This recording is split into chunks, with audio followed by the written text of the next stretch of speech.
Sunday night, 8 o'clock, Diana's a happy lawyer time. Sunday night, 8 o'clock, Diana's a happy lawyer time. And now here's Diana. Snake in a can. Hello, everybody. Welcome to the Super Bowl edition of Diana the Happy Lawyer. Anybody who knows me knows that I am a huge football fan. I believe it probably dates back to my high school days when I was in East Islip and Boomer Esiason was our quarterback. And turns out, NFL quarterback, professional grade quarterback. So naturally we won all our games. And me and my friends used to go to all the games, not so much because we did like the football and, of course, the winning and everything, all that school spirit. But we mostly went to the games because we were, checking out the football players and the guys on the other football team. We were teenage girls. So football was a very good excuse to, enjoy life. And it was fun. It was competitive, which I always love. And it took us a lot of different places. Sachem, I remember Sachem High School had cute guys. That's all I remember. And of course, I wouldn't even, if our quarterback wasn't Boomer Esiason, who many of you may know is now a commentator, but he was, I think Cincinnati. He started out as Cincinnati Bengals quarterback, and he played with the Jets for a while. And there was another team that he was on. Oh, what am I thinking? Broncos? I don't remember. But anyway, Boomer Esiason. Linda, you remember Boomer Esiason? He was our football quarterback. And so I got into football when I was in high school. And then, of course, my dad was into it. So me and my dad used to watch football together all the time. And that was just, special time for us. And here I am, all these years later, still watching football. Thank you to Boomer Esiason and my dad. And, of course, the game itself. It's exciting. So last week, fortunately, also the halftime showed up at Diana the Happy Lawyer time because I was getting a little concerned. Last week I was talking about how to trick your subconscious mind. Our subconscious mind really runs like 90% of the stuff that we do, even though we don't consciously realize it. And your habits and your ideas about yourself that are stuck in your head, like I'm always going to be late, I'm just a late person, I'm just this and that. One of the best tricks that I got was from Mind Valley Institution, which is an online Mind Valley. Just look up Mind Valley, and they're great. They're all really good speakers and into all of this personal development stuff. So the best trick that I had from him was, when we always say stuff like, oh, I'm happy and life is great, you're trying to do these affirmations, life is wonderful all the time. And then your subconscious goes, no, it's not. What are you talking about? You were miserable just yesterday. You were wringing your hands and crying in the shower because, your life is frustrating and aggravating. And that's what your subconscious mind is going to do when you just try and make the affirmation. So his trick was to turn it into a why question. So the question is, why am I always so happy and blissful, no matter what happens? Why am I always so happy and blissful, no matter what happens? And when you phrase it like that, your subconscious mind will automatically start answering that question. And it can only answer it in a positive. Oh, you're always so happy and blissful because you don't worry about what other people's opinions about you. You'll look in the bright side of every bad situation. You'll do this. And when you say, like, why am I always so happy and blissful, your subconscious mind won't answer back with, no, you're not. You're not happy and blissful because you're saying that as the true statement. And so your subconscious mind will fill in the gap and impress upon you why you're always happy and blissful. Or the overwhelming question was, why can I get so much done in such a little amount of time? How am I able to get so much done in such a small amount of time? And that is that's a big question for me. So he said to say it in the morning when you wake up. Just concentrate on that. Just 5 minutes. He said like 5 questions or 7 questions, whatever you're thinking of, that you want to change or emphasize in your life, the person you want to become, an organized person, somebody who's not stressed out or overwhelmed, somebody who's happy and blissful. Ask it as the why question, and then your subconscious mind will automatically answer yes, and you can retrain your subconscious mind by doing that. That was one of the things my best tip. If you want to go back and listen to last week, you can find out the other tips about retraining your subconscious mind. I'm going to miss, Shakira, and they're not even on yet. Maybe I will see it. Halftime's longer for the Super Bowl. It's a half an hour. So this week, the topic is arranging the pieces that come into your life. Arranging the pieces that come into your life. And it is a Virginia Woolf quote. I got it from Wayne Dyer. I've been, of course, listening to Wayne again in my car and all over. He's just been infecting me. It's probably not a good not a good word to use with the coronavirus around. The coronavirus. It's an interesting thing about subconscious mind when they talk about the coronavirus. Coronavirus has been around for a very long time. It's a cold, basically. But there is a strain that is a little stronger, a little more resistant. And if you have an immunity challenge right now, or if you're old, you can get pneumonia and die. So it's basically like the flu that kills people too. But, it's something new from another country, and they want to work on the fear tactics. And I had a friend that was thinking, oh my God, I'm sick. Could I have the coronavirus? Called me up. What do you think? You think I have the coronavirus? I'm like, no, I don't think so. Because the incubation period is like 2 days to 2 weeks, and you haven't been to China. So, but it's what your subconscious mind. But that person who thinks that, now they feel sick. They feel like they're sneezing and coughing and wheezing. And when Wayne is talking about, developing the ability to control your life and the things that are in it and how you react to them. And he quoted Virginia Woolf, arrange the pieces that come your way. I'm actually misstating it because I wrote it down over there and I don't have it in front of me. But it's a very interesting concept. Arrange the pieces that come your way. Now, it's great to arrange fun pieces. Like, when I'm planning my Christmas party, arranging those pieces is always the most fun. Especially arranging the piece where the Christmas tree comes into the house. I got a Christmas tree that was too small this year. It was only 11 feet. So I had to get a new one. So that was something that, was a little bit of a negative, I guess, getting a too small Christmas tree. So I rearranged and I got a new one. And that was great. My friend Angel just decided today that she was going to come to Mardi Gras, and we started arranging the pieces, staying at the hotel with us, and then she booked some rooms. Some flights. She booked some flights, and things were falling into place, and she was just taking them as they were coming, one step at a time. And then she just won Super Bowl quarter, enough money to pay for the trip. So it's just a very funny thing. She put the intention out there to go to Mardi Gras, and then she booked the flights, and then her desire to arrange things so that she can go, the universe responded and gave her the money to go. So that was a very interesting arrangement of things. And you might say, oh, she didn't really have control over that, but it's really when you use your mind power to set things up and expect that good things are going to happen, then the things that come your way will usually be positive. But let's say, you get some bad news, bad breaks that happen.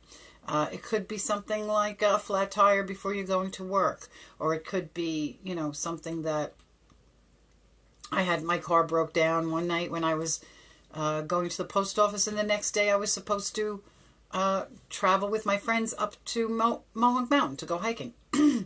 So I didn't freak out. I didn't start banging on the car like, why won't you start? I'm supposed to go somewhere tomorrow. I thought to myself, well, thank you, universe, for stopping my car tonight when I'm in a safe place, when I'm close to home, sitting on the steps of the post office in Long Beach in the middle of the summer. You can't really get much nicer than that. And I called a tow truck and we towed it to the local garage. And, I didn't freak out. It was something that came to me. Thank God I didn't drive the next day and get stuck up in Mohawk, 200 miles away from the house with my friends having to drive back. So I was okay with that. And then the next morning, it was a Saturday, I rented a car from Enterprise Rent-A-Car. It was $60 for the day or something. And I drove us safely up to where we were going. So the pieces that came my way that day were not, great. They weren't, they were frustrating and aggravating, but I was able to arrange them as they came to me. Okay, I'm not going to let this deter me from going on my trip. I'm just going to, deal with it and, carry on. Rent a car if I have to rent a car. So there are things that are going to come your way that may look bad, and you just have to appreciate that, universal energy has a bigger plan. And your ability to react is what you have control over. You only have control over your ability to react to whatever situation is presenting itself. And if the coronavirus is on the news, and I'm not in the least bit concerned about getting the coronavirus. I don't care if there's, a person in New York that's been diagnosed. It's just not in my mind. I just don't get sick. It's in my mind is I don't get sick. I really don't. I hardly ever get sick. And I think I said last week about when I used to get sick every fall, and I didn't realize I was getting sick every fall till the doctor said, "Oh, it's your annual fall bronchial upper respiratory infection." And I was like, "What are you talking about? I don't get sick every year." And I did. Something in my subconscious mind was thinking, you're supposed to get sick now. It's fall. Maybe we're going into the cooler weather or whatever it was. So I put that out of my head, and I started thinking, well, I'm not getting that anymore. I'm not going to get that cold every October or November. And then I didn't get it. And then I thought, well, I'm never going to get the cold then. If I don't get it in October and November, then I'm not going to get it the rest of the year because that's when I'm supposed to get it. So if I block that out, I'm not going to get it, then I won't get it ever. And so now I'm like never sick. I can't, in 5 years, maybe I've had, the sniffles or a cold twice. And, knock wood, I'm very grateful for that. I mean, it's sometimes there are things that are beyond your control, or seemingly beyond your control that you have to deal with. But you arrange the pieces that are coming to you. And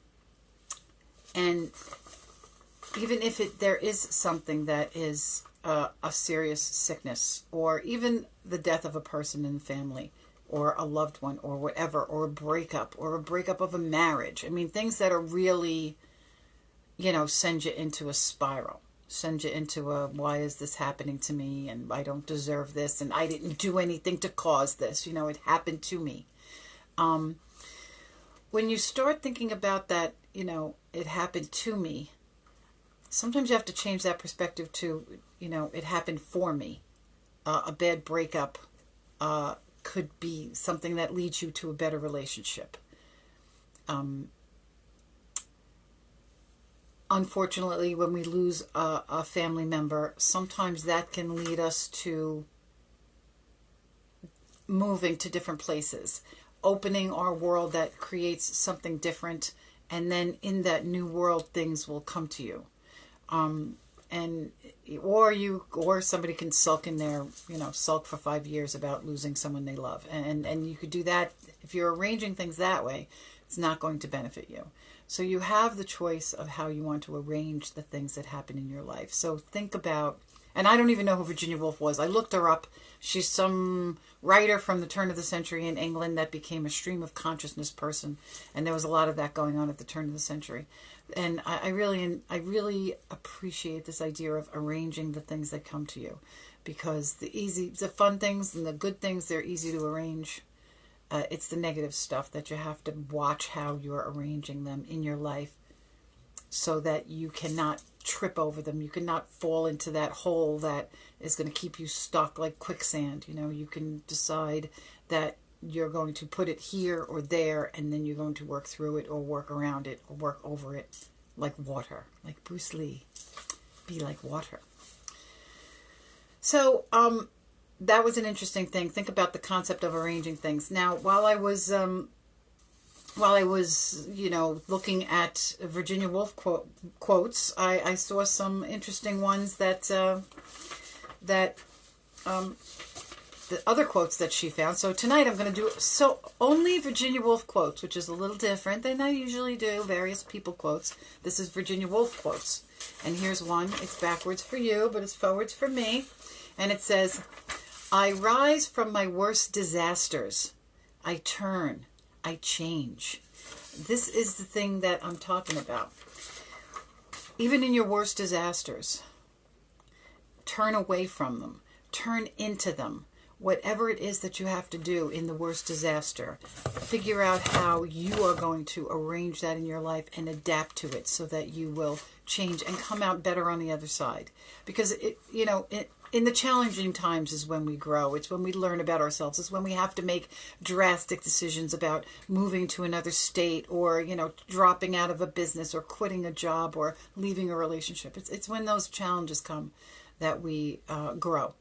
So use those disasters to turn and change and grow into a better person. Here's another good one on the same line, Virginia Woolf. You cannot find peace by avoiding life. A lot of people think that if they ignore the fact that they're not eating healthy, and as a result of not eating healthy, they're gaining weight, or,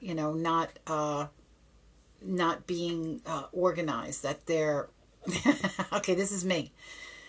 If I was more organized, I think I would have a better control of my time. It's because I'm not organized that I end up running around at the last minute looking for my keys or looking for my wallet, or tonight I couldn't find my eye makeup. I think it's in the car in a pocketbook that I used last night to go out, that I dragged it. So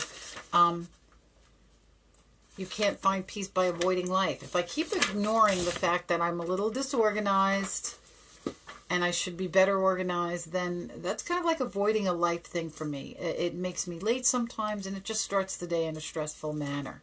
So you can't avoid life. You can't avoid difficult relationships with people. You also can't avoid forgiving people in your life. And this is kind of important and something that I'm learning too. It's easy to hold a grudge.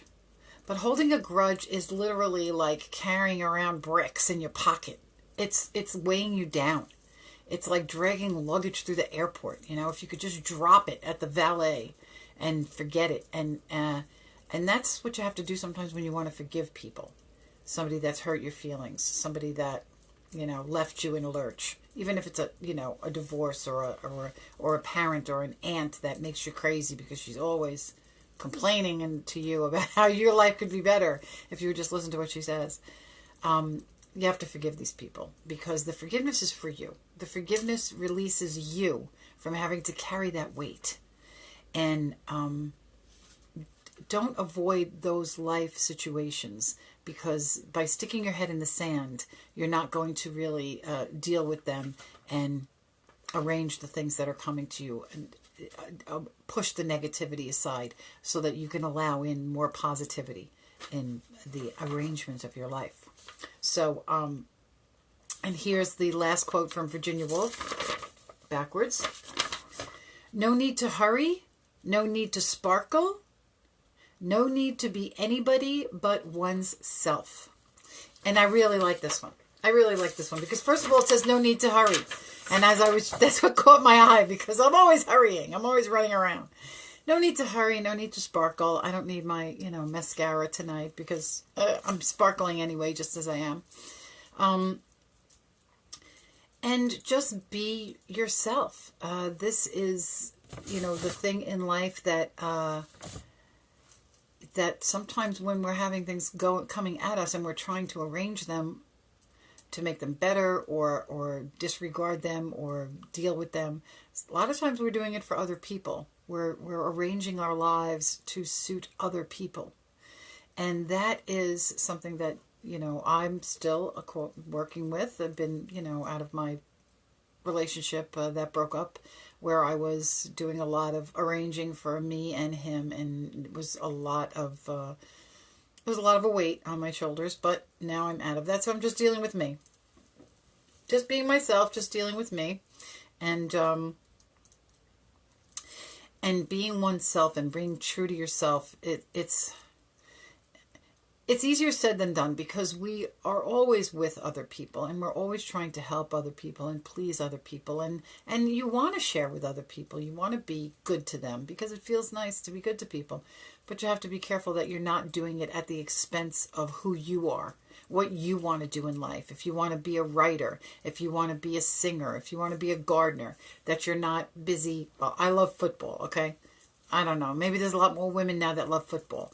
But if I was with somebody who didn't like football, they might be pacing in the other room frustrated, and I might be saying, oh, I'll come in during halftime, or, I'll watch the game from, while we're driving or something, instead of doing what I want to do, which is sit here and watch the game by myself without any people around, which is what I really want to do. And the other thing that I also want to do is make pig in the blankets. This is my favorite halftime football treat. So I made it, and I'm going to enjoy the pig in the blankets for the rest of the halftime. That's all I have to say tonight. Arrange the things that come to you. You have control over them. You have control over where to put them and how to, like a jigsaw puzzle. Like a jigsaw puzzle where you're putting the little pieces and you get that one little annoying piece. Even if you have to put it over to the side. And then as the puzzle comes together, then you go, oh, this is where that piece fits. Think of it like that. Think of like arranging things. Or like arranging how you would want your living room to look. Or your, arranging clothes in your closet. Those are things that you arrange to make it easier in your life. Just think about the things, the obstacles that come to you, the life experiences that come to you every day or every week or every month. And arrange those so that it's to your benefit. Okay. So, that's all I'm going to go with.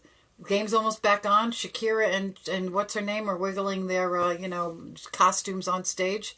And they just finished. So, perfect. I missed the halftime show, but I get to go back to football. It's a great game. It looks like it's going to continue to be a great game. So, I will see you next week. And until then, I love you all. And love is all you need. Thank you. Bye.